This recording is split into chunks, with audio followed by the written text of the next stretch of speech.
Hello and welcome. I just want to make it known that there are going to be massive spoilers for the story of Jedi Survivor in this video. And if you don't care about that, that's fantastic. If you do, please go and finish the game before you continue on. Let's get started. I'm bringing this video to you after having just completed Jedi Survivor, and I was just sort of reminiscing over what my favorite fight and favorite moment of the game was. And no, it wasn't the fight with Bo Dakuna. That being said, I did enjoy his misguided descent into the dark side in the name of fatherhood, even though it was predictable and overdone. And of course, we have to have the honorable mention for Rick, the door technician. There was no reason to have that fight in this game, but that's alright, I loved it. It should go without saying that the appearance of Darth Vader in the fall of the Jedi archive was the absolute highlight of the game for me. I know in Fallen Order he does appear, but it's more of a chase sequence. I don't think you actually had a combat encounter with him, but the fact that he was actually a fight, and a hard one, I must say. I think I fought him, I don't even know, 10, 15, maybe even 20 times on Jedi Knight. And he was very challenging. You can feel just the absolute power in each of his strikes, especially going into the last phases where he's just hitting unblockable after unblockable. But there's so much going on in the background in this fight, I felt like. I mean, even the fact that we have Seer actually able to kind of be almost like a formidable opponent for Darth Vader says so much about her. I didn't think she was anything more than just kind of like a middling Jedi Knight or Jedi Master, but she actually has a lot of power. She's actually quite formidable. So I love that we kind of got to see that, and we got to be it. We got to be her and fight Darth Vader ourselves, even though we knew exactly what was going to happen. Like, clearly she was going to die in that moment. I mean, I guess you could have said that she'd escape, but it's the moment you see Darth Vader as he opens those big, like, huge hangar doors, and then you see his face, or I guess not his face, but his mask behind fire. It's like, okay, Seer is dead, but at least we'll go out with a bang. So even though we lost one of the most important characters in the Jedi franchise, at least they paid her the respect that she deserved. I truly believe that.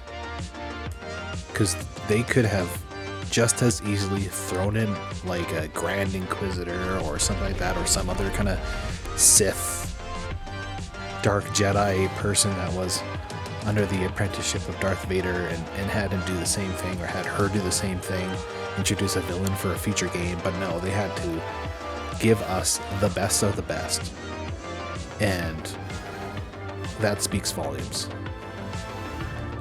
especially because there's no follow-up to Darth Vader after this point in the game. You fight him, he's here in the archive doing all that stuff, even though he was kind of tipped off somehow by Bode. He wasn't actually supposed to be here. The siege on the archive was supposed to come months later, as you find out later into the plot. But he was tipped off to come here. And then after this, you don't see him for the rest of the game. That's it. That's it for Darth Vader. There's no follow-up whatsoever. So they could easily have dropped a seed, added a new villain that we would see in the future of this franchise. But you know what? It's worth it so much more to have Darth Vader. The fact that he's here in such an important place for the future of the Jedi has so much more impact than just some random character, because you know all this stuff was just eradicated. Now let's just talk strategy for a moment, because this is a hard fight, and what I found worked best to defeat Darth Vader in the end was to just be as offensive as I possibly could. I was trying to keep that stagger bar as low as I could at any given moment, so I could get in a little bit of damage, because he he builds up his stagger bar, or his like stamina, back up quite quickly, and he's got so many unblockables that you actually have to spend a lot of time dodging. So if you're as aggressive as possible and using as many gap closing attacks as you can, such as L1 and square, or like saber throws or things like that, it goes a long way. That was the best strategy I found. So just make sure you're maintaining that offensive type of play style instead of just being very defensive and turtling back.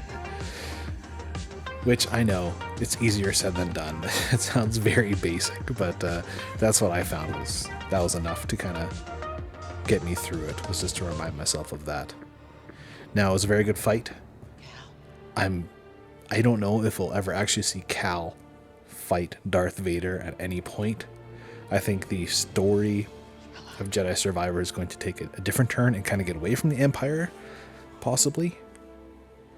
But that's not the point of this video. I just wanted to emphasize that this was the coolest part of the game for me.